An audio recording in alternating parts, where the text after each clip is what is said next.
Welcome back, viewers at home. We know that South Africa has a rich and inspiring history of female athletes excelling across various disciplines.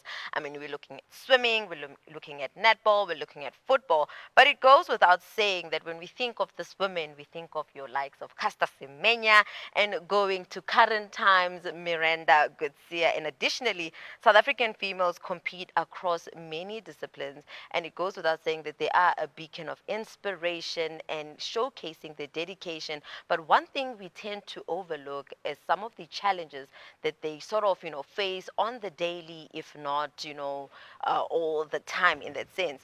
But looking forward to this conversation in terms of getting, or rather engaging with people who are putting in the efforts and the energies to ensuring that, we do away with some of these challenges that are rooted from, history and sometimes societal impairment in that sense. But joining me tonight for this amazing conversation is Jessica Bukamusonkomo, who is the founder of Bsports Agency and head of marketing and sponsorship. And she's here to tell us more about all things B Sports Agency and the impact that they have on in terms of empowering female athletes. Jessica, thank you so much for joining us and good evening. Good evening, and thank you for hosting me. Now, before we get to the, I won't say the ugly side, but the more painful and sad side of this conversation, I want us to take us through what drives, B Sport Agency and what is it all about for our viewers who are hearing about it for the first time. Of course. So I think for me, mainly the drive would be the inclusion, just trying to find a gap and basically be an extension of voice for women.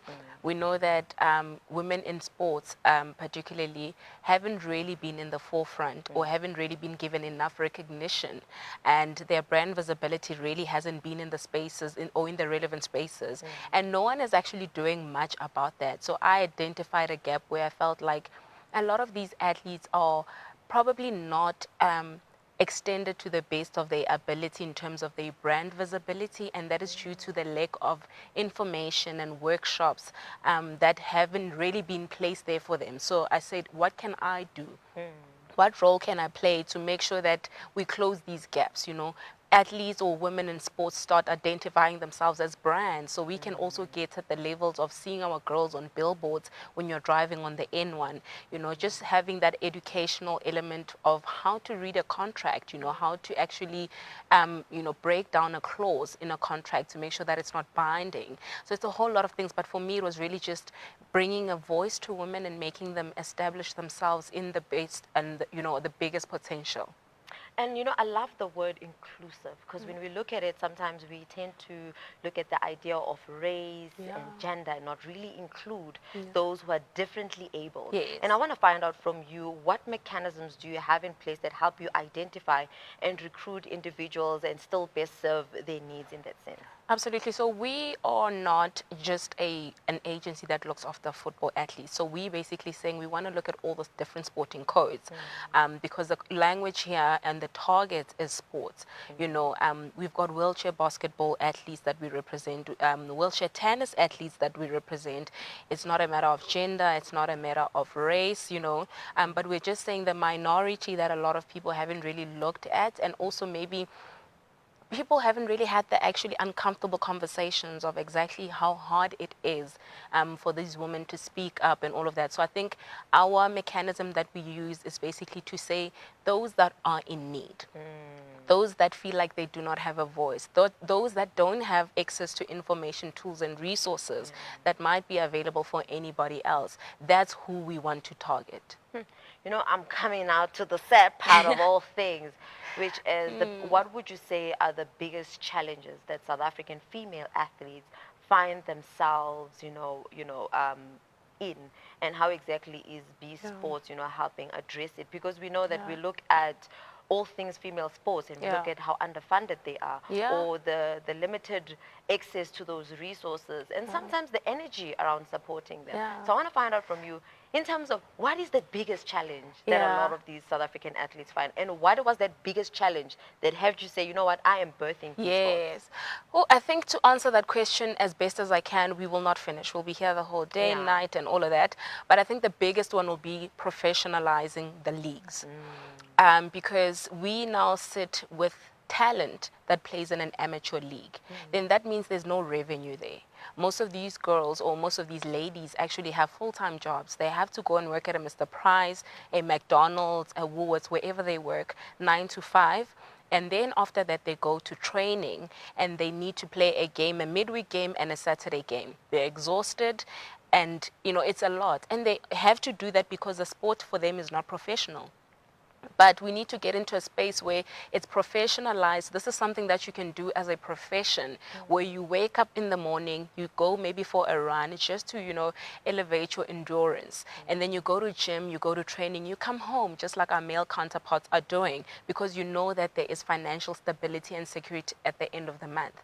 But due to the fact that that isn't there, you are now forced to be able to go, you have to go and work. Some of them are students, that have to go to class and then do maybe promos in between here and there, and then go to train and play. So I think that would be the biggest problem amongst all the others. Support as well, there isn't support. Sponsors and big brands are looking at the sports and saying, how is anyone going to see my brand if there's only 5 people at the stadium? And viewers, broadcasting channels are also saying, we cannot give the slot to a game that nobody's actually going to watch. It's literally the players on the field, the technical team, and maybe the parents of 2 or 3 girls. So we are also responsible as, family members, as friends, to be able to go to the stadium. And it's also free to go on and watch. The TNL is currently playing at the moment. Go watch netball. When the T20 is on, go watch cricket, go watch football. Once the stadiums start getting a little bit full, maybe the brands also start feeling like there is a bit of return on investment for them, because then there's eyeballs. Maybe channels also start to see that we're going to get the viewership that we need. So it's a whole lot of things, but I think those ones really sit at the top in terms of what is lacking. Jessica, when you're saying this, it really reminds us of a conversation we had yesterday, because we had individuals who were watching the Banyana Banyana play. Yeah. And we were like, no, maybe because they don't have resources. And I think I'm so stunned to understand that they are having 9 lives in this 24 hours. And Absolutely. it's quite impossible. Yeah. But with that being said, now I want to find out from you. You mentioned something, sponsorship, and I think from those who create content and influencers, we've heard their side to Yes. say that the impact of sponsorship.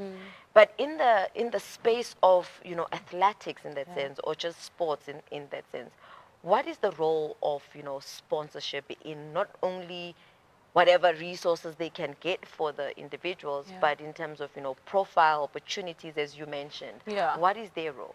I think their role is, for an individual, for a player, sponsorship's role will basically elevating a player's CV. For an example, I'll make an example with a football player. If a football player is sponsored by a specific brand, when you are an agent or when you are somebody that represents that particular player and you're trying to find a team for them in the international spaces, that sponsorship speaks volumes, because it means a specific so-and-so brand identified you as a brand that can be an extension of them. Therefore, that means you are a big deal, and that goes with the social media presence and the engagement and all of that. So it kind of speaks volumes and carries a lot of weight for you, because it gives you an extra identity to know that big brands are willing to endorse you, sponsor you. So it is something that plays a vital role for a player. And then when it comes to a sponsorship, sponsoring a league or a club or a team, I think it's the monetary benefit. And also maybe I'll go back to the tools and the resources. Most of these girls don't have soccer boots. It's a challenge. You would think you don't even have the equipment. The wheelchair basketball girls, they don't own their wheelchairs. They have to borrow wheelchairs from their male counterparts, and it's very uncomfortable, because if you look, it's not a normal wheelchair. It's a designed, a personalized, a customized wheelchair that fits a person, and it needs to be very comfortable because you're an athlete, you're on court, you are playing. So now you can imagine if you weigh a specific size and you're a specific height, and then you're playing with somebody's wheelchair, it's very uncomfortable, and you don't play to the best of your ability. So it's sponsoring those kind of equipment and tools and resources to make the game a little bit easy and more comfortable for the player. So they play a huge vital role in terms of actually elevating the dignity of the game as well, you know. And I think people don't really see the impact of a sponsorship, you know. It's marketing, it's transport, you know. I mean, look at the differently abled athletes. They don't have cars. They don't come from homes where, you know, there is a car that can take you and back from training. So it becomes a bit of a challenge. But if there was a sponsor there that's willing to sponsor a shuttle and have a schedule for these girls to take them to training, make sure that they get home safe, because sometimes training is at night. So you don't want a differently abled athlete trying to find public transport at night and they are a girl. So it plays a really vital and, you know, carries a lot of weight when it comes to individuals or leagues. Now, Jessica, I know you said you really encouraged us to watch the sport, but I Yeah. believe there's so much we can do. Yes. And I'm sure viewers, you never know which viewer is tuned in tonight, and maybe it's a great activist who Yeah. can make change instantly. Yeah. How or what other ways we can do to rally behind these female athletes in ensuring that they could, because now they're dignified to say the least. Yeah. How do we make sure they are dignified, that they are respected, and they are seen for the impactful and great work that they're doing? Yeah, I think firstly being vocal about our support, it speaks volumes. You know, I mean, now we're currently in WEFCON, you know, Banyana Banyana has represented us to the best that they can. And, you know, we are going to be seeing them, you know, fight for the third position. And I think just rallying behind them, showing their social media presence to say, we are behind you guys, we are rallying behind you. If it's rugby that's playing, you know, we show support, we are posting our flags and all of that. And if there's an individual that has that financial muscle, they can approach any team from any different sporting code and say, listen, I can sponsor this much so that every girl here has socks. It could be as silly as tackies, you know, somebody has transport, those kind of things. So I think we play the role of going to the games, watching the sport, definitely watching whenever we can watch. WEFCON is being broadcasted on a lot of different TV channels at the current moment. There isn't any reason for us to then not watch. If those numbers look good, then it's a different conversation that we can have moving forward to say there is actually an audience that wants to see these girls participate. So I think there's so many things. If you bring me again, I'll definitely bring a list that we can maybe show the viewers of what they can do. You know what, Jessica? Like my skin is cringing. Every part, like literally, I'm shaking within because it's like it's this thing that we've all spoken about from different industries. Say a woman always has to prove their worth. Oof. They don't even get to be given a chance Yeah. to, you know, work, but they have to prove before even doing anything. And the worst part is they don't even assisted in that element, and it's quite sad. It's devastating. 2025, we're still having this conversation. But coming to individuals like yourself, and I think in this instance, I'm talking to Bsport agency. I have to say, kudos to the work that you're doing. I wish I could give you flowers Thank you. currently. But on a more, you know, sustainable sense, can you tell me a bit on how do you actually measure the success and impact of Bsports? And because I believe that its success does speak to the quality of life to those individuals in the careers field. Yeah, I actually like that question. I think for me, I measure that by seeing the turnout for them from the investment. I represent female athletes. That means there's no money. I'm not doing it for the money. I'm doing it as an investment. If the money will come, the money will come, right? But now, at the moment, it's just giving that girl something to hold on to be able to realize her greatest potential. 5 years down the line, if I'm no longer in the picture and you are now with bigger agents and bigger representatives, it's okay. But as long as with the short space of time that I shared with you, I managed to instill in you know, financial education, how to save, how to navigate with your money, how to invest, how to make sure that a funeral policy is very important. You know, we're not getting money, but the little bit that you do get, look after your family, look after yourself, you know, how to position yourself as a brand, you know. So that for me is what I measure. If I see somebody really getting the success that they deserve, even though I'm no longer in the picture, but I know that I try to instill, something in them when with the short space of time that I was there with them, because it's not about the money. When the money comes, listen, we all love the money, right? course. But if it does come, it'll come because you've invested, you've been patient, you've waited long enough, and you've made sure that you've created work. You basically, people believe in your craft. We started somewhere, now we are somewhere. We started here, now we are overseas. Now we are having international endorsement deals. Now we are doing international campaigns. Now we are playing for one of the biggest teams, in the EPL, wherever it is. That for me is how I measure the success of the agency. That's how I measure the growth of the agency.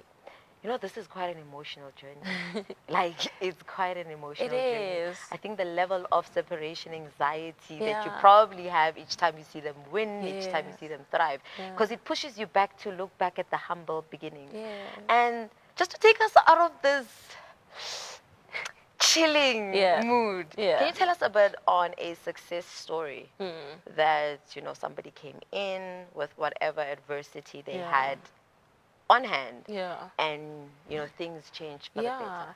I think for me, there's a lot. And my babies mustn't get upset at me, because now they'll be like, how, why Oh, didn't you I share thought my I was the story? I thought, babe. they're all my faves. But I think one that stands out for me is definitely for a player called Ntabiseng Majia. It's a player identified a long time ago, young player. She was playing for a club called Richmond United. It's up in Northern Cape. They are the only ladies team actually that is playing in the senior women's league. And, there's so many challenges that club faces, but you identify somebody within a structure like that. You're like, I know you can grow from that, and whatever the club has done for you is phenomenal and is appreciated. However, I feel like you've reached your ceiling. And I think she reached her peak when she was called up for the national team for the last edition of the WAFCON. She scored one of the most prominent, one of the game deciders of that edition, and she was celebrated as the youngest player to ever score for the national team at that level. And that's when we had signed her already, and I kept on telling her, I was like, listen, it's a big stage. You're going to be playing with your mentors, people you want signatures from. Don't get stage fright. You are there for a reason. They are colleagues, they're your peers, they're on the same level as you. Just put it in your head. When she scored that goal, I was celebrating. And I remember when she came back, every club was basically calling her, wanting her to come there and there. And my job is to basically just advise. I cannot make a decision for a player and say, go there or go there. But I tell you the pros and the cons, so that you make a very informed decision, knowing this is what I'm going to face. These are the challenges I'm going to face, but this is also what I'm going to reap. And when she made a decision to go to one of the biggest clubs we have, and she scored a debut goal on her first day there, I mean, it was goosebumps. That's just the story of the investment that I talk about. And now she's one of the most prominent players in that club, especially in the national team spaces. So seeing that growth from a young girl who was in high school and now has finished high school, but her growth is just, excelling above the ceiling, is one of those stories for me. Jessica, I feel like you are also a well of wisdom, a woman who embodies what women are, powerful Thank strength. you. And I want to find out from you in terms of, the wider community. Yeah. Have you been engaging with individuals around the concept of gender equality and investment in, women's sports, or just women in sports? Definitely, I have, and especially women within the sporting fraternity, because we do kind of face similar challenges. Irregardless of me being an agent or football analyst or an athlete or whatever the case is, when we are in the same pods, we kind of face the same challenges. It might take a shot left there first, and it takes a shot right, but it is kind of similar. But one thing I've really identified, which is kind of like a bit upsetting or disappointing, is that there isn't really unity, amongst us, especially as women. When we're looking at our leaders and the leadership spaces where we should cry to, and also kind of wait for the ladder so that we can all go and flourish and make sure that we change the narrative. The ladder's not there. And we speak about and we vocalize how we are supporting each other, how we need to root for each other, unite so that we can actually create change. But I feel like it's all just been a conversation to tick a box, but it's necessary. It hasn't necessarily been an aggressive, practical thing that we've practicalized. So that has been a bit of a pushback from me and a challenge that I've faced to say we want it, but our actions are saying different. So those are some of the challenges that then you face, and you're like, so what do we do now if we are the problems to our own problems? Oh, yeah. You know, one thing I like about faith, it teaches you that, you know, sometimes this conversation right now might seem futile, but it is planting a seed somewhere. And I Yes. think that's what keeps us going in Yeah. terms of having these conversations, sitting in rooms that are not for us Yes. to, you know, talk about us. Yes. And with the individuals like yourself, it's promising, I have to say. Thank you. No pressure. No Thank pressure you. though. But also, with that being said, I want to find out from you any initiatives or projects on the line, and is there a way that individuals can rally behind Yeah. Bsports agency? Yeah. And yeah. Definitely, we have a few projects. So we also looking at doing another tournament. Okay. We haven't really decided on the sporting code as yet. The first one that we did, it was in partnership with Phoenix Promotions SA. We did a football tournament for the development. We want to do another one as Bsports, but I think we want to transition into a different sporting code, because I can remember when I was young and I was in school, there was not a lot of sporting codes that were available for a girl child to do. And that doesn't mean there's no talent. It just means there isn't room for me to show my talent. So we want to get into a space where we are saying, maybe it might not be there at school, but it's there at the community. Come showcase your talent. We don't want anyone to be left behind. So we're probably going to be looking at doing that. And we're also looking at doing a workshop, you know, for women in sports, because I feel like the broadcasters standing there, they're speaking to other broadcasters. The athletes are speaking to other athletes, but we've never been in a room together, and in a room where we are sharing this information with who needs to hear it, because we are now industry experts and we are sharing this information amongst ourselves, but this is information that can benefit an athlete who's not in the room. So a workshop where we can invite the athlete, we can invite the young child who's in varsity, who knows they love sports, but they don't know where to go. Come and find out that you can be a video analyst, you can be a sports psychologist, you can be a this, you can be a that. And not only to find out that you can be that, what is the step? Go to? What do I study? How do I do my practicals? Who can I identify as a mentor? You know, because we can't just say, yeah, you can be this one day. How? You know, and let them know the truth about the industry, because it might look like it's all glam and it's all nice. If you don't have the thick skin for it, it's going to be hot in the kitchen. So let us tell you and be transparent as possible about the challenges that you'll also face. So let's equip you with the tools that you will need to go. So we're definitely looking forward to that workshop, but we're looking for sponsorship. We're looking for partnerships, you know. I mean, the power in collaboration is very massive. So if there's anyone that really wants to be like, hey, I want to put my name up there, we're here. We receive. We receive. And Jessica, to close off our conversation, is there anything you, considering our conversation, you feel like I haven't asked through my questioning that you'd like to share with our viewers at home? And most importantly, any parting shot? Yeah. All right. I think for me, it would be to the viewers that are, you know, watching, whether you're a parent, you're a sister, mom, dad, you're a guardian, a mentor, please take your child to go play sports. Especially that girl child that likes to kick the ball, you know, don't take away the ball and send them to the netball court. You don't know, this might be the next MK, you know. Let children unleash their talent and support them.